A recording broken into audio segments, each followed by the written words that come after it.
Dear students of class 8, today we discuss an important English poem which is given in your English textbook.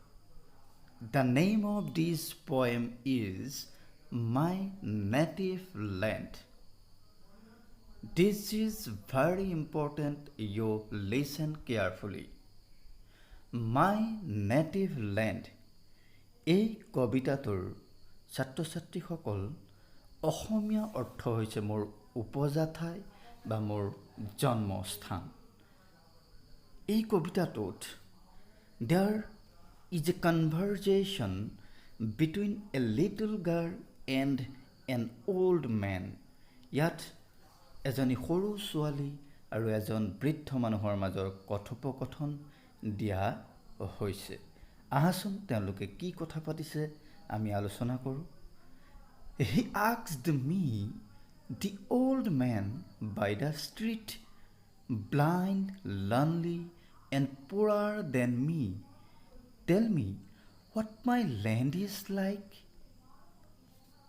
এই বাক্যটো আগবঢ়াইছে বা এই কথাখিনি আগবঢ়াইছে বৃদ্ধ মানুহজনে।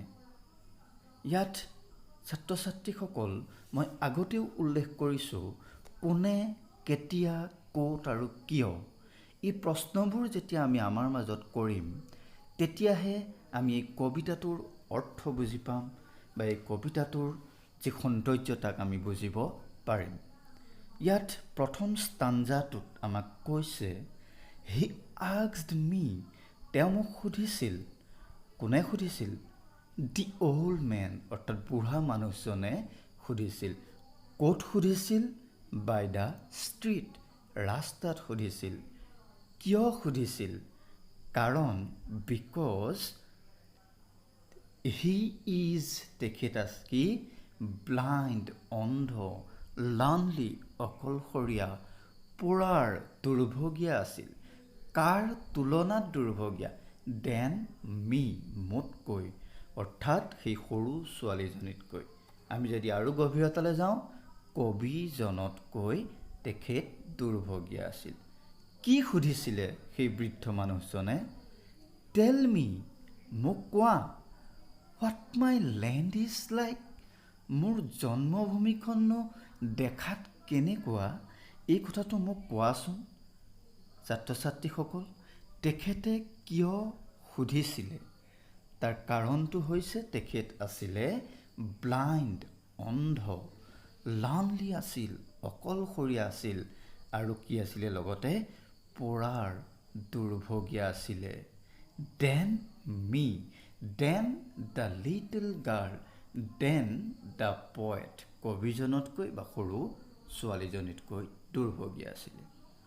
এতিয়া এই ষ্টাঞ্জাটোৰ লগত আমাৰ এক্টিভিটিজ 1ৰ ABCDE মিল আছে, গতিকে আমি এইখিনি পিছত আলোচনা কৰিম। এইবাৰ সৰু ছোৱালীজনীয়ে কৈছে ব্ৰিড ককা, I said breathe deep, the warm air that reminds you of your childhood friends is what your land is like. এই সৰু ছোৱালীজনীয়ে ককাকক কি বুলি কৈছে? যেতিয়া ককাকে নিজৰ মাতৃভূমিখন কেনেকুৱা বুলি সুধিছে তেতিয়া এই ছোৱালীজনীয়ে এই কথাষাৰ কৈছে। ইয়াত কি অন্তৰ্ভুক্ত আছে আহাচোন আমি আলোচনা কৰোঁ। আই ছেইড মানে চি ছেইড, তাই কৈছিল। ইয়াত মই কৈছিলোঁ ব্ৰিড ককা, ব্ৰিড ডিপ, উশাহ লোৱা ককা, গভীৰভাৱে উশাহ লোৱা। হোৱাই, কিয়? দ্য ৱাৰ্ম এয়াৰ, উষ্ম বতাহজাক, ডেট, যিখিনিয়ে ৰিমাইণ্ডছ ইউ, তোমাক মনত পেলাই দিব। কাক মনত পেলাই দিব?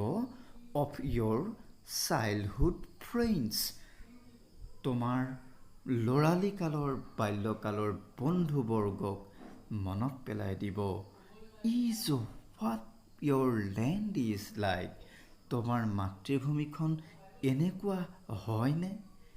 এই কথাটো সেই সৰু ছোৱালীজনীয়ে নিজৰ এই কথোপকথনত সেই বৃদ্ধ মানুহজনক কৈছিল, কি বুলি কৈছে, যে তুমি ককা উশাহ লৈ চোৱা, এটা দীঘলীয়া উশাহ লৈ চোৱা, তেতিয়াই তুমি গম পাবা তোমাৰ এই মাতৃভূমিখনৰ এই বতাহজাকে তোমাক সেই ল'ৰালিকালৰ বন্ধুবৰ্গক মনত পেলাই দিব। গতিকে ছাত্ৰ ছাত্ৰীসকল, ইয়াৰ পিছৰ ষ্টাঞ্জাটো আহাচোন আমি আলোচনা কৰোঁ।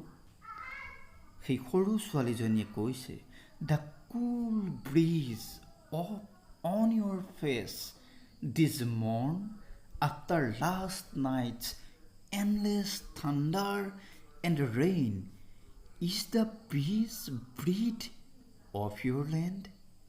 অৰ্থাৎ ইয়াত ছোৱালীজনীয়ে সেই বৃদ্ধ মানুহজনক পুনৰবাৰ এই কবিতাটোৰ ক্ষেত্ৰত সেই সৰু ছোৱালীজনীয়ে কি কৈছে আমি চাওঁ আহাচোন। দ্য কুল ব্ৰিজ, ঠাণ্ডা বতাহজাকে, ক'ত অন ইয়ৰ ফেচ, তোমাৰ মুখৰ ওপৰত, কেতিয়া, this morn, the cool breeze on your face this morn, এই পুৱাতেই, আফটাৰ লাষ্ট নাইটছ, শেষ নিশাৰ, হোৱাট হেপেণ্ড, কি ঘটিছিল শেষ নিশা, এণ্ডলেছ থাণ্ডাৰ এণ্ড ৰেইন, শেষ নোহোৱা ঢেৰেকনি আৰু বৰষুণ, তাৰ পাছত যি কুল ব্ৰিজ বলিছিলে, সেই ঠাণ্ডা বতাহজাক বলিছিলে, ইজ, হয়নে, দ্য পিচফুল ব্ৰিজ, ইমান নিৰ্মল শান্ত উশাহ বা বতাহ, অফ ইয়ৰ লেণ্ড, তোমাৰ এই জন্মভূমিৰ, তোমাৰ এই উপজা ভূমিৰ এই ঠাণ্ডা বতাহজাকে তোমাক বাৰু মনত পেলাই দিছে নেকি সেই ল'ৰালি কালৰ বন্ধুবৰ্গৰ সৈতে? Dear students of class 8, I will discuss the remaining part of this poem in my next video. Thanks to all.